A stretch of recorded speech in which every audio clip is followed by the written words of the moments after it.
What's up? It's Marvin of the Miles Ahead podcast, and I am joining YouTube for the first time. As of right now, this will be an audio version. The video version will definitely come soon, but as of right now, we're having some technical difficulties with the video version. So, this is the audio version.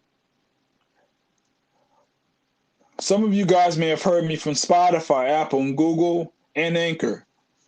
I will be giving objective perspective on the NBA, NFL, and other topics of interest. I will be interviewing people as well as bringing guests on the show. As for today's episode, it will be based on the NFL pertaining to a brief review of the NFC and AFC conference championship games. As for the Super Bowl, which will be coming up, we will be giving a preview on that one, which will be between the Bengals versus the Rams. I will be bringing a guest, a first-time guest on the show.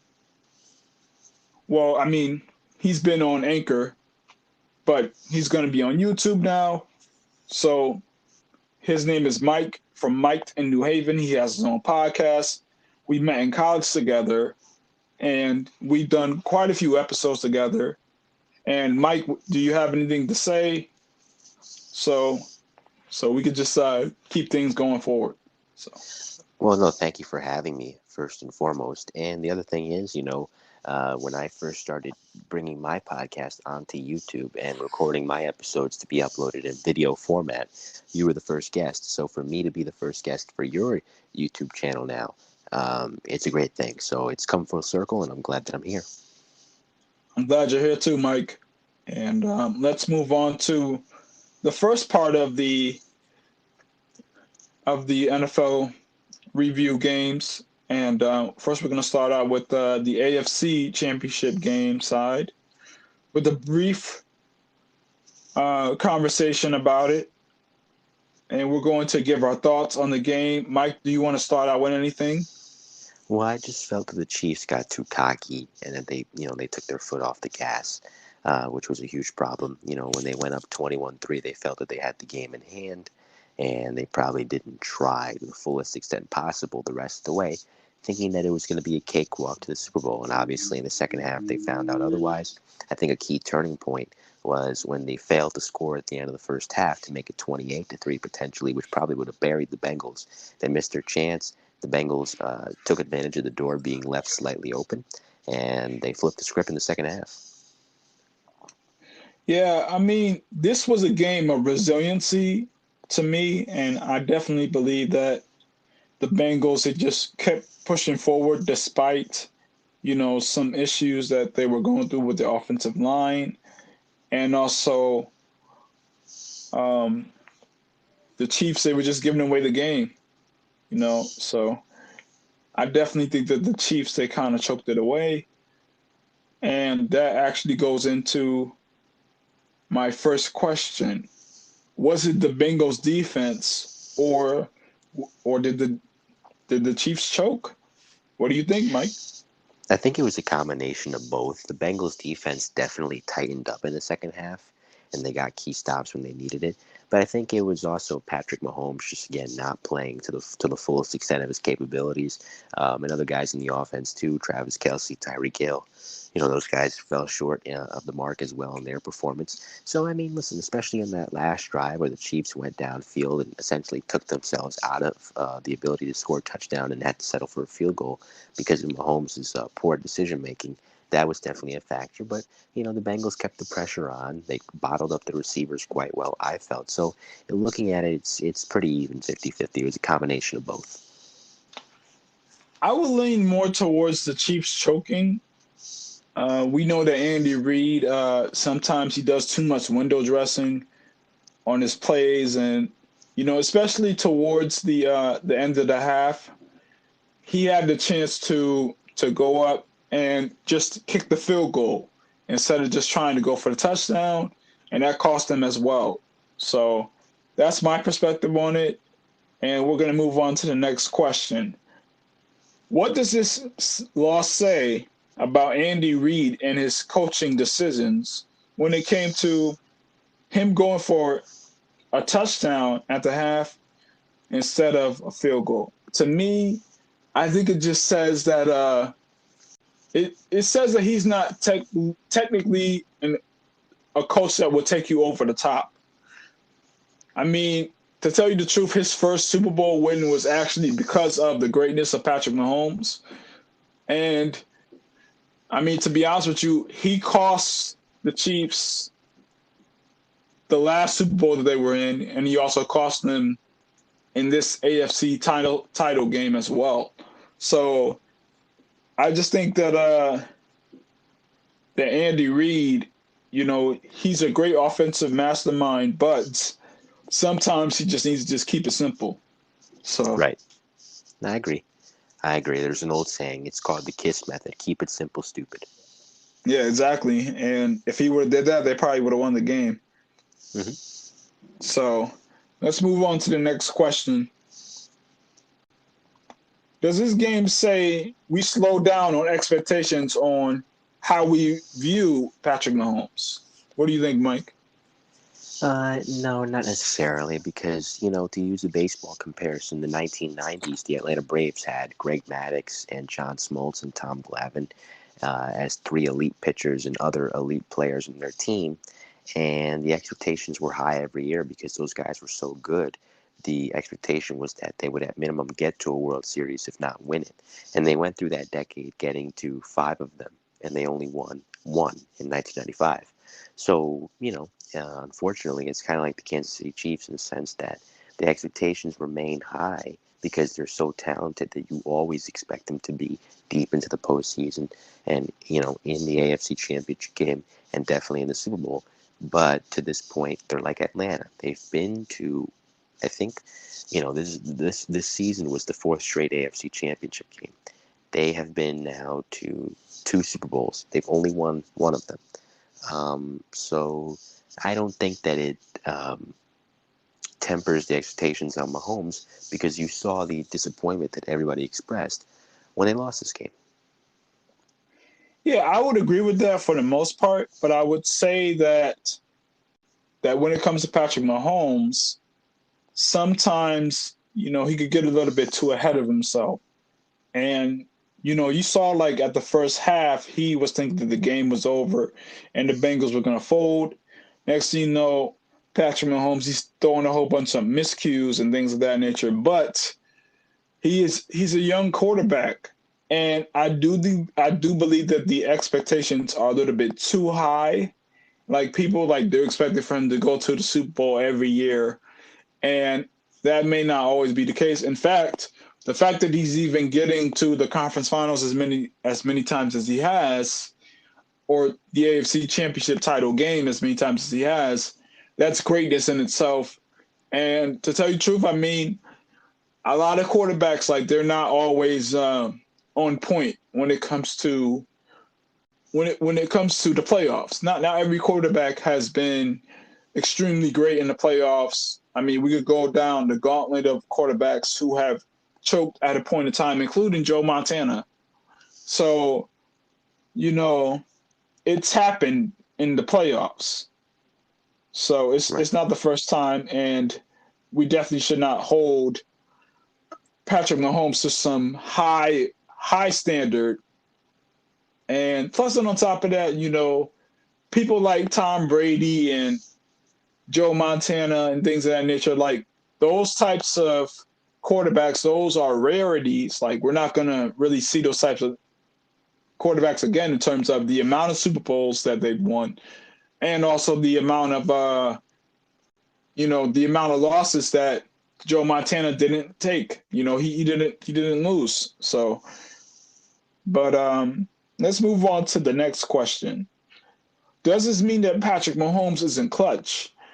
I don't necessarily think so. I don't think that he's not clutch. I just think that, he may have gotten overwhelmed by the defense at certain points. He definitely did have some miscues, but everybody has miscues.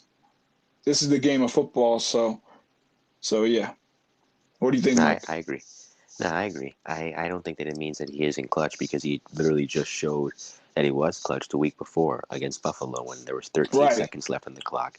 And he took right. him down the field and set him up for a game-tying field goal. He just didn't play well. That's all it comes down to. Exactly. Yeah. So let's move on to the next question. Does this loss mean that Patrick is no longer the best quarterback in the league? No, I think talent-wise, he still has the edge over everybody. He's just obviously not he's not unbeatable. He's vulnerable in the playoffs. It wasn't, this was a loss that was on him. When he lost the AFC Championship game a couple of years ago to Tom Brady and the Patriots, that wasn't his fault. His defense failed him, and in overtime, he didn't get the Right, ball because he lost the coin. His team lost the coin flip. This right. one, I mean, listen, let's be honest. The last year's Super Bowl, he played horrible. And then this year he didn't play well. So talent wise, he's still head and shoulders above everybody else. But the difference is, he's not unbeatable. It's not like it kind of was with Joe Montana for a number of years, or even Tom Brady, where it was impossible, or at least it felt impossible, to beat those guys. Patrick Mahomes is vulnerable, and he's just finding that out earlier in his career than Joe Montana and Tom Brady did. I mean, technically, Tom Brady, he did go 10 years without winning a Super Bowl, so I would take a little pause on that one.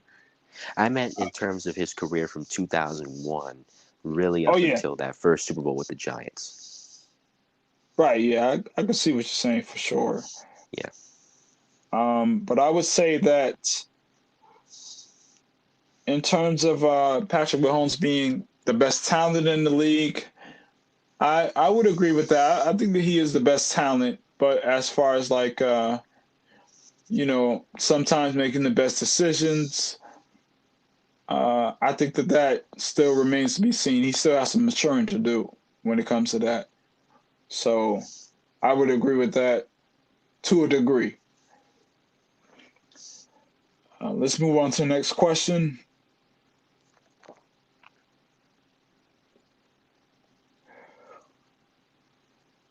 The next question is, what is the word you can describe for the victory for the Bengals? I would say resiliency. Go ahead, Mike. I think it's elation because, this is a moment 33 years in the making.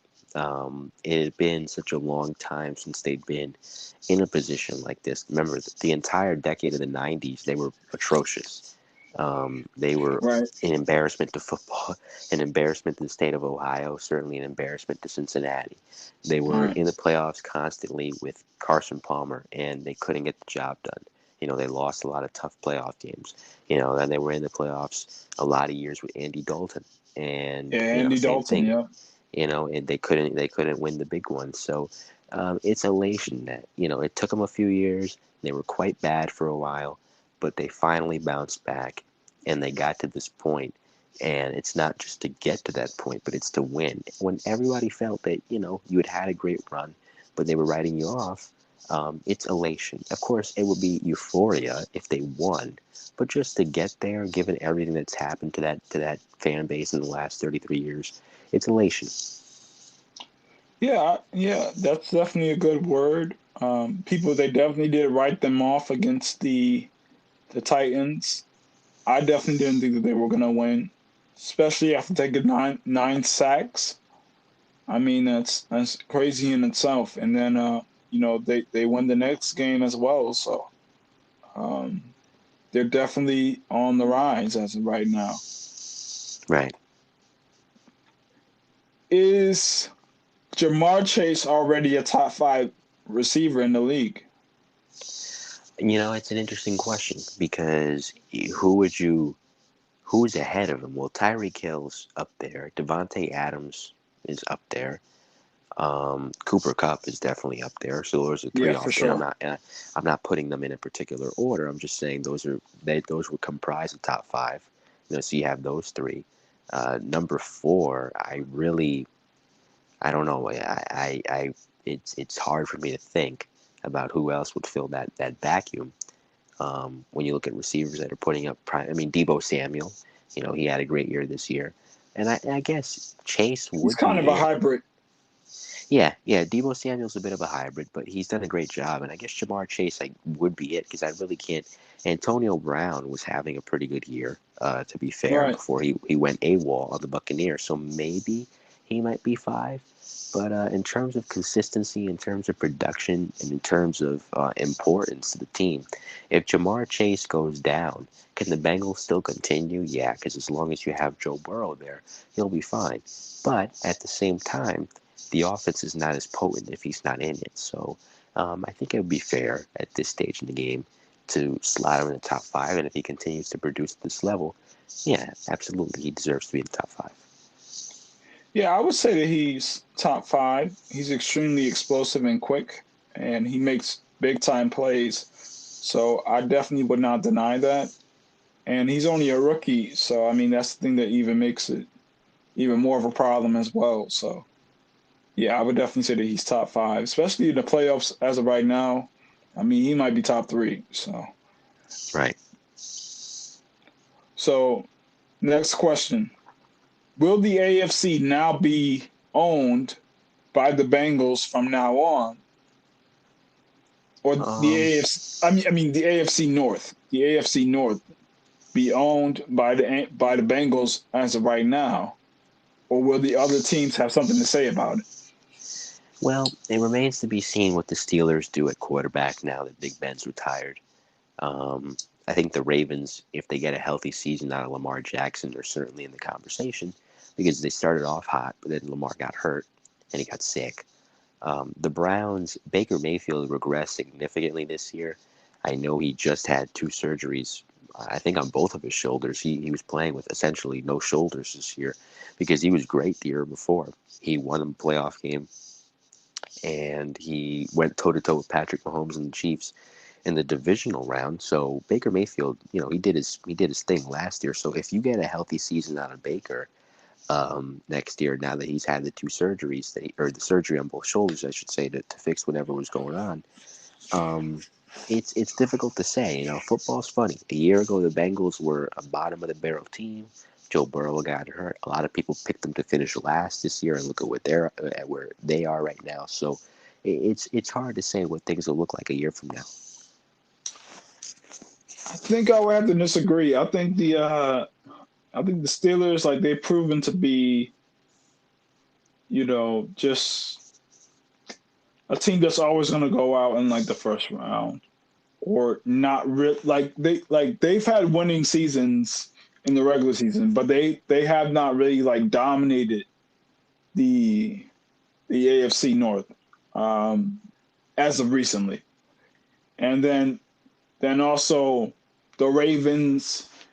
You never really do know what to expect with Lamar Jackson and his ability to throw. Yes, he's gotten better, but I just don't see it, you know, being able to continue in terms of his ability to run the way that he runs without getting injured. And then you Right. have Baker Mayfield, who I believe is extremely overrated. I think that he's just a regular, basic quarterback. There's no flash, no none of that. There's no high leadership qualities within him. So to me, I don't see them really going anywhere at all. So I do think that the Bengals, they do have the North right in their grasp right now. And to me, I also believe that it's going to be like that for a while because of the mentality that they have from even getting this far. And plus, and on top of that, the Steelers, they do have to get a quarterback. I mean, they should probably go for either Russell Wilson or Jimmy Garoppolo and see what happens. But, you know, I just don't see it with these teams. And plus, Mike Tomlin, he has not really proven to be a great coach. He's a good talker, not a great coach.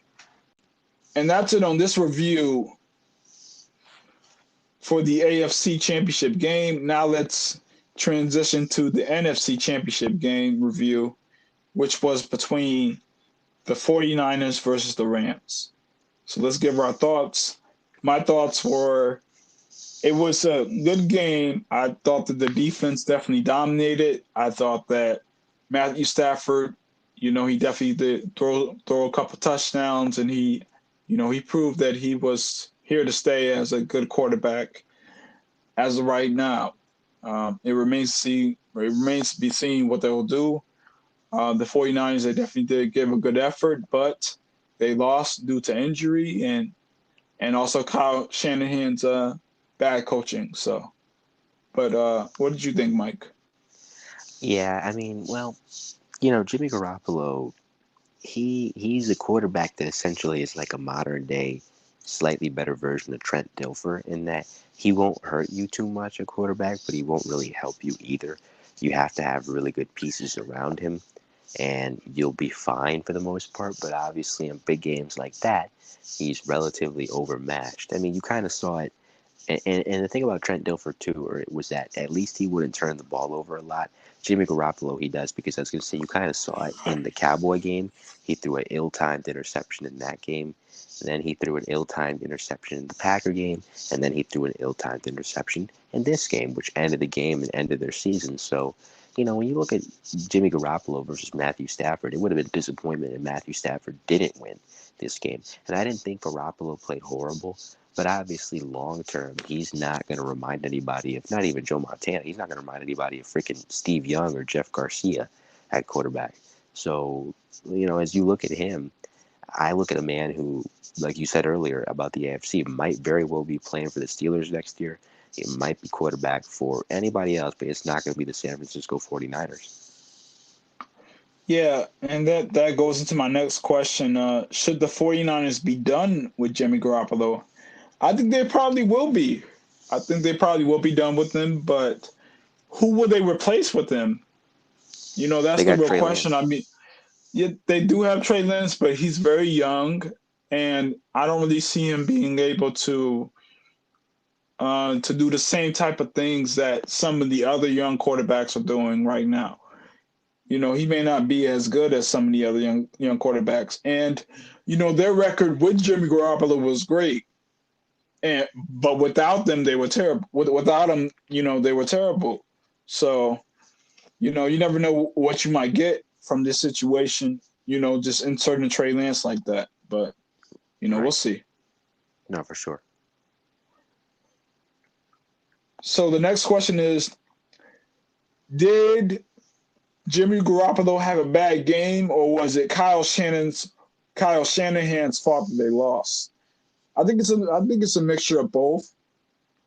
I thought that Kyle Shanahan, he could have opened up some better plays for George Kittle to catch the ball, and also he could have ran the football a lot more. I also thought that Jimmy Garoppolo, he was having a great first half, and then after that he just got choked up by the great defense of the Rams. So I think that in every big game, you could always expect for Jimmy Garoppolo to at least throw one pivotal interception. So that's just my thoughts on it. No, I agree. You can call the best plays, and I'm not saying Shanahan coached the perfect game, but you can call the best plays, and it's up to the players to execute. If they don't execute, well then, hey, what can you do? You can only do so much. How much percentage of the blame should Kyle take? I believe it should be about a good 60%. He Yeah, coached a that's good fair. defense, but the offense is, normally, you know, hearsay in the playoffs. So, he's cost teams a lot in terms of winning Super Bowls and especially in the Atlanta game, they should have just kicked the field goal when he was the offensive coordinator. So, Kyle Shanahan, I mean, he's a very good offensive mind, but you know, I think that he should honestly be replaced. So, Yeah. No, I concur. I think that's a fair assessment. I can't really disagree one way or the other. okay. Will the 49ers ever win a Super Bowl again? Sure. Yeah, of course. Of course. Every team has their day. Every team has their day. So yeah, they have a lot of young talent there. Kittle, Debo Samuel. I love their defense as well. I think they're a quarterback away. If Trey Lance is that great, If not, we'll see. But I mean, there's every franchise, even the worst of them right now, is going to have their moment someday. It's just a matter of when that moment is.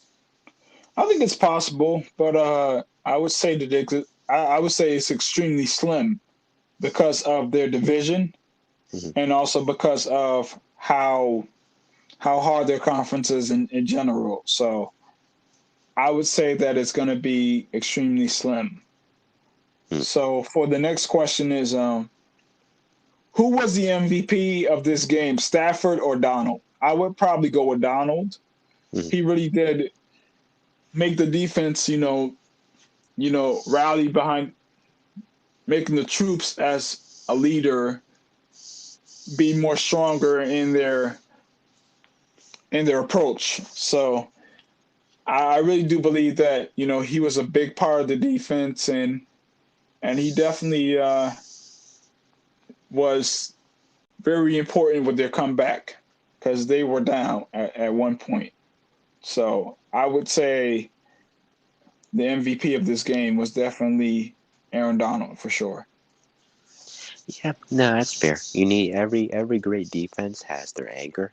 For the Giants, it was Lawrence Taylor. I mean, for the Broncos, for many years, it was Von Miller. For the 49ers of old, it was Ronnie Lott or Patrick Willis, if you want to go a little bit more modern. Ravens, it was Ray Lewis. So for the Rams, it's definitely Aaron Donald, and I thought Stafford played fine, but obviously the defense made so many big plays down the stretch and getting stops. You'd be hard pressed not to give it to Aaron Donald. Right, yes. Stafford, he definitely did have a good game, but he Yeah, almost cost him the game with the almost interception that happened. So yeah, no, it was dropped. That's right, what prevented them from that's what saved them, I should say, from losing that game. right. So what has Odell proven so far? Well, I think he's proven that he's a team player now and that he's grown up and that he's not the same diva he was when he was in New York. Cleveland, I understand he had a legitimate gripe in Cleveland. Baker Mayfield was not really getting him the ball. We know what Odell can do when he gets the ball. Is he the same receiver of a number of years ago in New York where Eli Manning had him as the number one option? No. But it goes without saying that Beckham Beckham has proven himself to be more than capable, and he doesn't have to do too much. I mean, he was a number three behind Robert Woods and Cooper Kupp, and then Woods got hurt. But what's he done? He stepped into the role as a valuable number two, and he's been great. And he's been very pivotal throughout this entire postseason. So Beckham's proven a lot to me, for sure. It's good to see him playing a role again, or a valuable role, I should say, on a contending team, because a lot of the Browns' success the year they went 12-4 was because of him and Jarvis Landry, and Right. especially him. And so when you look at his downfall in Cleveland and his rise I was about to say St. Louis, in Los Angeles rather, um, it's good to see him be at the forefront of the offense again. So he's proven a lot in terms of what he still has in the tank and the fact that he seems to have grown up and matured. Yeah, I would agree with that. There's nothing much for me to really say about that. So I mean, you did an extremely great job on explaining or going through your analysis. So, Well, thank you. uh, so last question for the NFC Championship game review: is Sean McVay a master at play calling, or is he a great psychologist? Based on what he's done for Odell and Von Miller. Both, both, because in game he's a very skilled tactician. But obviously, it goes without saying that he's a great motivator too. He's motivated Odell. He's great to his wide receivers. He's done a lot of wonders for his quarterback. He's a double-edged sword in all the right ways, which is why they're here. Right, yeah, I would definitely agree with that because they were definitely on the way out in terms of. I mean, well, I would not say Odell was on the way out. He definitely had a lot of options, but we don't really know the type of production that he would have had with those teams. He could have gone south in terms of his production. And as for Von Miller, he's been revitalized. So I would say that, he's definitely played a huge factor in Sean McVay being able to both motivate and, have some great play calling as well. I think it's a really good system that they have over there. So yeah. Mm-hmm. Yep. Now that's it on the review of both championship games. Now we're going to move on to the Super Bowl preview. Which team wins between the Rams versus the Bengals? To me, I believe that the Rams will win this game. What do you think, Mike? I really can't pick it. I really can't pick it either way. It can go either way for me. I could totally see the Rams pulling it out. I could totally see the Bengals pulling it out. I think it'll come down. I think I'll say this: whoever has the ball last will probably win this game.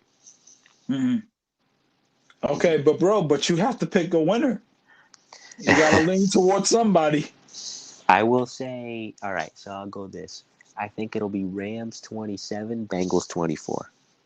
Okay, well that was the next question. Yep. So, what's your score? So yours is Rams 27 and Bengals 24. So mine's is Rams 30, Bengals 20. So that's my score. The next question is, who is your MVP? Mine's, I probably would give it to, they always give it to the quarterback, but I'm going to give it to Aaron Donald. I think that Aaron Donald's going to make enough plays to be able to get the MVP. He might sack or assist in sacks for him to be able to get the MVP. I could definitely see that happening. I could also see him forcing a fumble because that offensive line is definitely extremely weak. So Right. I can see them definitely taking advantage of that for sure. So yeah. Yep. So No, what about you? that lines up. Who do you think would be your MVP? I think it would probably be either Cooper Kupp or Aaron Donald, but given the fact that Cooper Kupp gets such high play on the offense, it's probably going to be Kupp for me. If the Rams pull it out, if the Bengals pull it out, and my pick is not right, expect Joe Burrow to be the MVP. Easy pick. Yeah, easy pick for that one. Yep. Yeah, because he's extremely favored if they win. So, all right. So next one. What's more likely to happen, a blowout victory for the Rams or a close win for the Bengals? Close win for the Bengals because they've played close this entire postseason. I can't see the Right. Rams blowing out anybody because think about it, the wild card game. Well, I mean, listen, they did blow out the Cardinals, but that was different. Every game they've played, with the exception of the Cardinal game, has been close. So I think it's more likely the Bengals pull out a close win because the Bengals have been playing every game close this playoffs as well. Honestly, this could be a blowout victory because the Rams, they're playing with house money. I mean, they have Odell, they have Cooper Kupp, they have a great defense, and they also have, Jalen Ramsey in the backfield guarding Jamar Chase. It's going to be a different level of a play here. And some players, they've been in the playoffs before, and it's closer to me to being a blowout than it would be a close victory. So, but I wouldn't be shocked if it is a close victory for the Bengals.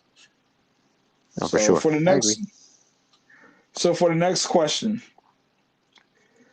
since the O line for the Bengals is terrible, what are the chances that this is another version of a Patrick Mahomes bullying session, but for Joe? I don't think anybody's going to be slandering Joe to the extent they slandered Patrick, just because of the fact that Joe's had such a great playoff run and he's lifted the city of Cincinnati through his play and that franchise through his play to where if he goes out and has the kind of, even if he gets sacked a lot, If he goes out and he has the kind of game that Josh Allen had, for example, against the Chiefs, or that even Joe Burrow's been having this entire postseason, nobody's going to slander him. They're just going to slander his offensive line, kind of like they did after the Titans game. Yeah, yeah, I definitely would agree with that for sure. But I would say that it is probably more likely for that situation to happen. But I don't think that he would play as bad because of the type of receivers that he has. He has receivers that are bigger in frame than somebody of a Tyreek Hill type, Mm-hmm. so that I would definitely give Joe Burrow the edge in when it comes to the O line issues. And plus, Patrick Mahomes, he was dealing with O line. He was also dealing with a different O line. It was players that were coming in and out of lineup, and players that had never even played that part of the position before as well. So, but yeah. So let's move on to the next question. The next question is, if Joe Burrow wins, what does this do for his legacy? Well, it might make him um, the greatest quarterback already in Cincinnati Bengals history, because the only quarterbacks that you could really put ahead of him, I mean, I think he's already ahead of Andy Dalton. The only quarterbacks right now that are ahead of him in the history of the Cincinnati Bengals is Carson Palmer and Boomer Esiason. So if he wins this, which is something that Carson Palmer couldn't even get to an AFC Championship game with the Bengals, and Boomer Esiason got to a Super Bowl and he almost won it, but Joe Montana went down the field with like 39 seconds left. Um, I think it makes him the greatest quarterback in franchise history already. Yeah, I think that it makes him the greatest quarterback in that franchise already, but I also believe that it even shows that there's more upside with him because he's still young. I mean, he's 25, so Right. more things could happen from winning the Super Bowl. I mean, he'll have like a championship mentality, and he already best Patrick Mahomes once, and who's to say it could happen again because of the mentality that he has from winning that Super Bowl and coming up clutch anyway. So, Mm-hmm. so for the next question, what would it do for Aaron Donald if Aaron Donald was to win the Super Bowl? It puts him in Michael Strahan territory or Lawrence Taylor territory as well, or Ray Lewis territory, or Von Miller territory for that matter, his teammate, as among the greatest defensive players in the history of the game who also have a Super Bowl to their credit and made a big, and not just have a Super Bowl to their credit, but are a big part of the reason why their teams won the Super Bowl. Michael Strahan was a beast in the '07 Giants. Lawrence Taylor was a beast in the '86 and '90 Giants. Ray Lewis was a beast in the 2000 and 2012 Ravens. It would be immediately Aaron Donald into that it would inject Aaron Donald, I should say, immediately into that conversation should he win tomorrow. Yeah, there's not really much to say about that. I mean, I would definitely agree with that, but he needs to he needs to win it. Like he's been there already, and he knows what it's like to be there. So he needs to make an impact and not be held up by the offensive line for sure. Mm-hmm. So who has the coaching edge? I probably would say the Rams. So, I think that, with the combination of Sean McVay having great play calling as well as him being, like I said, a master psychologist to be able to motivate these players to come out with wins, I would definitely give the edge to Sean McVay. But, the other coach on the other side, he's proven to be a great coach as well. And, he has not, taken his foot off the gas either with his team. So yeah. No, that's true. When you talk about the coaching edge, yeah, I think, listen, Sean McVay, he's been in the Super Bowl before, so he knows the stakes, he knows the pressure, and obviously he went up against Bill Belichick. So he knows the do's and don'ts. And his offense only scored 3 points against Bill Belichick. So I think he's going to learn. I think he's going to draw, I should say, from a lot of the mistakes he made a couple of years ago when Jared Goff was his quarterback and they went up against the Patriots. And he probably has the edge in that regard because of his prior experience in Super Bowl. Okay. So we have maybe about a few more questions left. So we're just gonna go down those, and then we will be finished. Which quarterback will be the first to turn the ball over? I would probably say Matthew Stafford. I can definitely see it happening. He's somebody who will definitely turn the ball over. So, but yeah, go ahead. No, I agree. I think it will be Stafford. I doubt it'll be Burrow. Doubt it. Right. Who wins the matchup between Ramsey and Chase? I probably would say it's really tough. This is really tough. I'm going to say Ramsey. I think they're gonna let a few things go in this game in terms of the refs. Right. So, it's not gonna be touchy feely, pass interception games, pass interference situations like that. So I'm definitely expecting for Ramsey to play a little bit more physical on Chase. So, but yeah. Yep. Nah, yeah, I think Ramsey will get it. Ramsey's up for the moment. He's not afraid of it. But I think Chase is too. It wouldn't surprise me if Chase burned him, but it's not a Trayvon Diggs situation. Ramsey's smarter than Trayvon Diggs. He's not a ball hawk, but he plays his man. He plays him well. Right. Next question.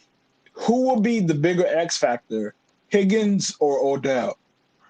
I think I'm going to go with Odell on this one. I mean, he's been catching first downs after first downs, and he's been contributing to his team in winning ways, basically.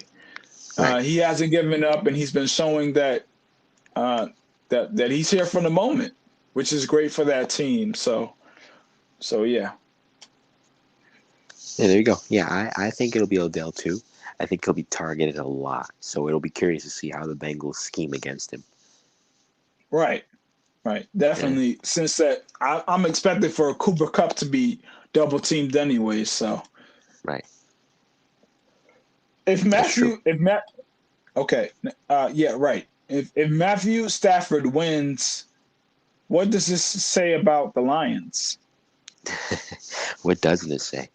I think at the end of the day, when you look at his situation and when you look at what he did for Detroit, taking them to the playoffs quite a few years and not being able to get anywhere past the wild card, it just speaks to the ineptitude of the seemingly eternal incompetence of the Detroit Lions. Right, yeah, I would agree with that. I mean, they're like a terrible franchise. They make terrible decisions. I mean, yes, Matthew Stafford, he was in the playoffs a few times, but they also weren't building, such a great roster around them in order for them to make it consistently all the time. I mean, yes, they did have Ndamukong Suh and they had Calvin Johnson, but that's about it. Right. I definitely believe that they should have had more around him if they wanted to get the best out of the Lions. So I think it's just a bad franchise and a bad place in general for anybody to play. So yeah. But to me, I don't think that Matthew Stafford necessarily could have done what Joe Burrow has done so far. But the difference is that Joe Burrow, the difference is that the Bengals, they've been to the playoffs. So that's the difference. So. Right. No, I concur. I concur for sure. It's an interesting matchup on that level because on one hand, you do have the experience factor, like I mentioned earlier, But Right. sometimes when you're young and you're in the playoffs for the first time and you don't really know the pressure because it's new to you, sometimes you play looser too. So that is another flip side of that coin. Right. Final remaining questions.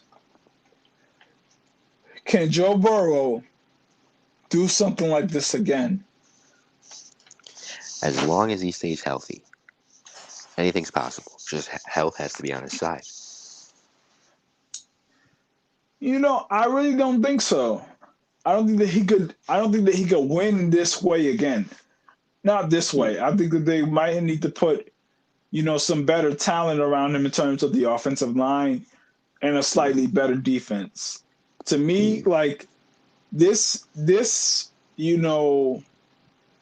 Super Bowl appearance has to do with a little bit of luck and also a little bit of Joe Burrow, obviously, and a lot of grit and resiliency in that team as well. Hmm. So there was really no pressure in every game.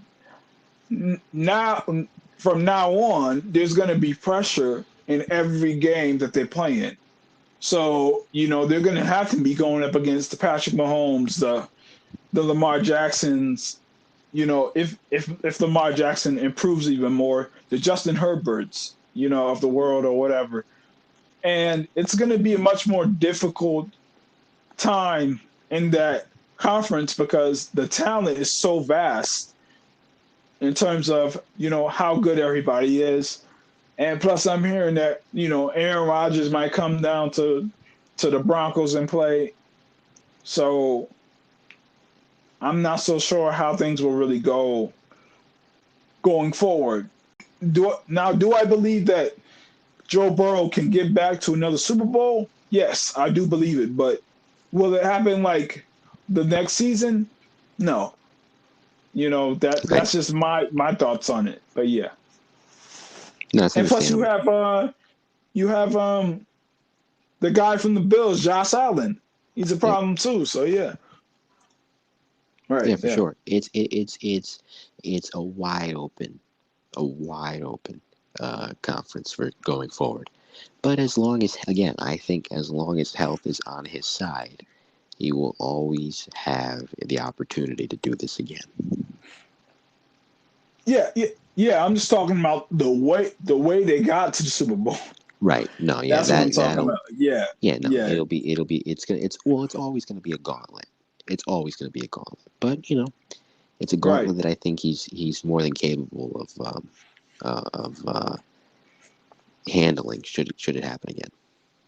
Right. Plus, he has the clutch gene as well. I definitely will not take that away from him. He has the clutch gene, and the question is like, will that continue to measure up against everybody else's clutch gene as well?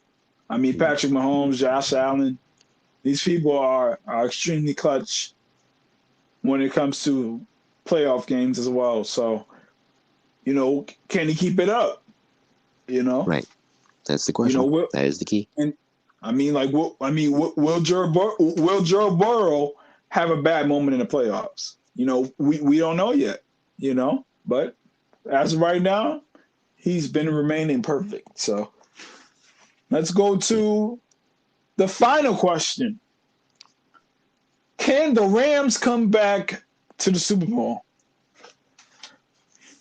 Well, yeah, it's always possible. It's always possible, but obviously, kind of like we were just talking about with and the Bengals, it'll always be a gauntlet. So it's hard to get to this stage. Very few teams can do it. That's what makes the Patriots so special, as an example. So I think I think they can, but it's definitely dependent on the health and obviously how they manage their roster going forward. They don't have any draft picks, so they're going to it's kind of like they were this year on the trade market and in free agency. Right, I would definitely agree with that for sure. I think the Rams, they got a very good mentality behind them, a very good system. But the thing about the Rams is that, you know, I could see them potentially doing it again for sure because, Hmm. you know, Yep. the quarterback, talent is not the same as it is in the AFC conference. It's just not. I mean, like the only person they have to deal with now is just Aaron Rodgers. That's it, and it's very easy to beat Aaron Rodgers in the playoffs, as we see all the time. So, you know, I really don't believe in in a lot of other teams in that conference, especially with a player like Kyler Murray, who will continue to get bullied because of his height and his size and his stature as well. So he's just not going to be able to overcome defenses like that. And Right. so that's just what I see. And plus, you got Jimmy Garoppolo going to be traded. You got Russell Wilson potentially going to be traded as well. So I think it's just wide open for the Rams to go back to the Super Bowl again. And Yep. then, then on top of that, Tom Brady, he's allegedly gone. As of right now, we don't know where he's going, but like right now it's just kind of wide open. And plus, like people, they want to make the claim that the Rams have a super team. They don't have a super team. I don't want to hear that. That's Basuda. That's trash. That's not true at all. It's just not true. I mean, like Facts. they were just able to just get players during the trade deadline and during certain parts of free agency, and they were just able to just piece the whole team together. That's it. It's not really that big of a deal. Cooper Cup, he kind of was a come out of nowhere type of talent. So yeah, I mean that's not a super team. It's not. Right. No, I agree. I agree. That's facts. That's facts. I think you covered it pretty well. I can't really add much to that.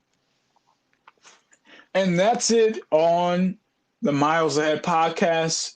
This will be on YouTube. And just look out for me. And for the most part, I will be able to be on video for sure the next time that I drop a podcast. And my saying is, let's not be inches, feet, meters, nor yards. Let's be miles ahead.